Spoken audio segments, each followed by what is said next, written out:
Hi everyone, it's Jade from Career Journey Professional. I am a career coach and life coach based in Sydney, using Mandarin, Cantonese and English, helping people to find the meaningful career and purposeful life for yourself. Today I want to talk about the topic about work-related stress or generally stress in life. What triggered me to talk about this topic is actually a tragic news that I read recently about a Chinese young celebrity who's even younger than me.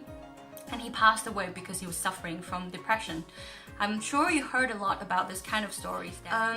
It made me feel so sad, and I'm sorry about people who suffer from depression, but because I myself experienced really depressed periods in my life, and going through that, I just want to help people to identify it at an early stage, and so you can better resolve it and live a happier or easier life.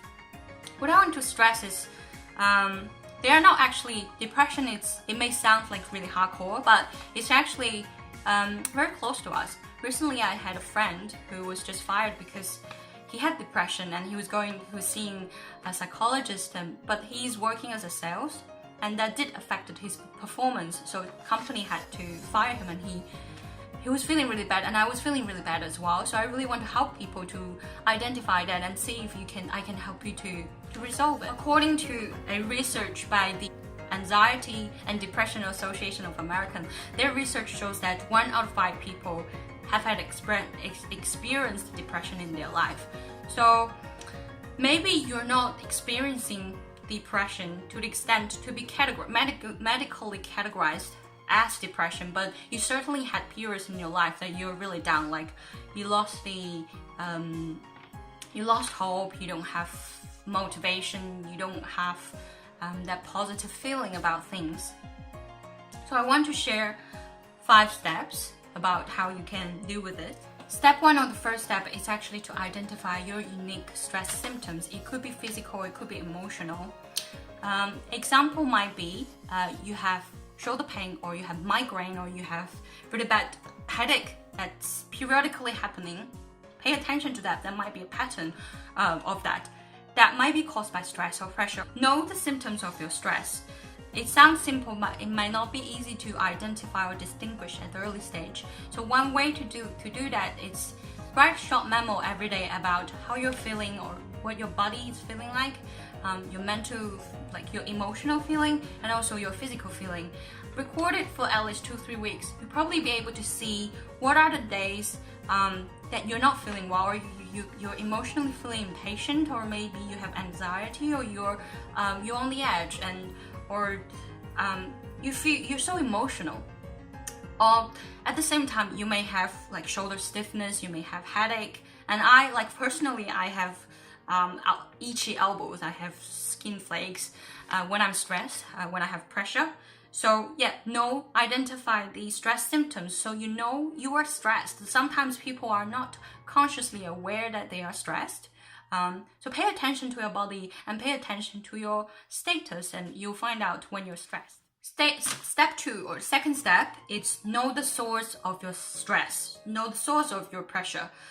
It may be it's your environment, it may be from your work, it could be from people that are close to you, people that affect you the most, or it could be from yourself. So know the source that's causing your stress. It could be you're approaching a project deadline, maybe you have to do a public speech, or maybe you have to present, or it could be something else. You're feeling stressed because you have to get married, or whatever it could be. Just identify and know the source of your stress. See it, you have to filter this stress, especially external stress, because they will always be there. There will never be a time that there's no stress, there's no survival stress to survive, pay the bills, or get promotion. They are always gonna be there. You have to filter the good ones for yourself and turn them into a motivation, or turn them into action plans, and balance them to make it not harmful for yourself. And also balance the stress for yourself. Like, don't overstress yourself or setting a goal that's too ambitious or that's too stressful. You have the right to set the right goal for yourself. Step 3 is know how to relax and do how to relax. I always ask my client when they come to me, do what kind of relaxation works for you. Some of them will know, some of them will like, I don't have idea. And some of them couldn't identify what are the relaxation for mental relaxation from physical ones. So what I'm saying is there are people, they just stay in bed or they just physically rest, but their brain is not resting. You might be still worrying about things when you're lying in bed, or when you're exercising, you could be still sabotaging yourself or thinking about the things you didn't do well. Those are not necessarily releasing the stress or making you relaxed. There are many ways to relax. People, I'm sure you can find it on the internet, and you need to experiment one from another to find out what specifically works for yourself. So I want to stress the things, especially the things that can help you to relax your brain. I can give some examples that works for myself. It's like jogging, meditation, or even sometimes just going for a walk. That helps me to feel relaxed and my brain is not focusing on the things that stress me out or I feel worried about, I'm anxious about. Okay, so step 3 is know how to relax for yourself. Step 4 is communication. Communication is the key. So it could be communication with people who are loving and supportive or understanding of your situation, or it could be communication to professional people like psychologists, like your coach, your life coach, your personal trainer, or it could be other people that's your close friend or your mentor. Third kind of communication is communication to yourself. Communication, even just talking about it, can be a kind of therapy, which is narrative therapy, because when you're talking to yourself. You are confirming, validating, and articulating your feelings and why it's causing that and how it's triggering that. So even just writing it down or just talking to yourself in a camera like this, it may help you to better understand your situation, where the feelings are coming from, how you can better deal with it.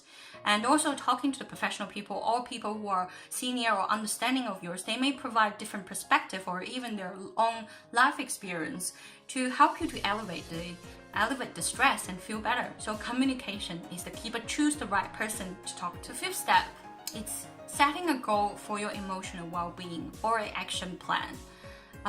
What I mean is really treat your emotional well-being important like other things in your life, like health, like work. You need to spend time to go to work, right? Because it's important for you. How important is emotional well-being for you? How important is you feeling happy? How important is that? It could be most important thing in your life. So if it's important, why are you not spending time on it? So spend time and effort on it.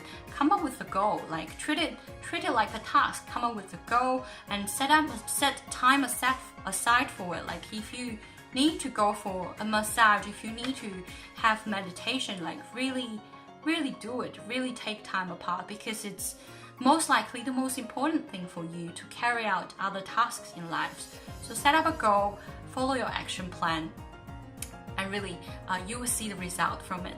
So those are the 5 steps that can help you to deal with stress in life and deal with stress in work on a daily basis.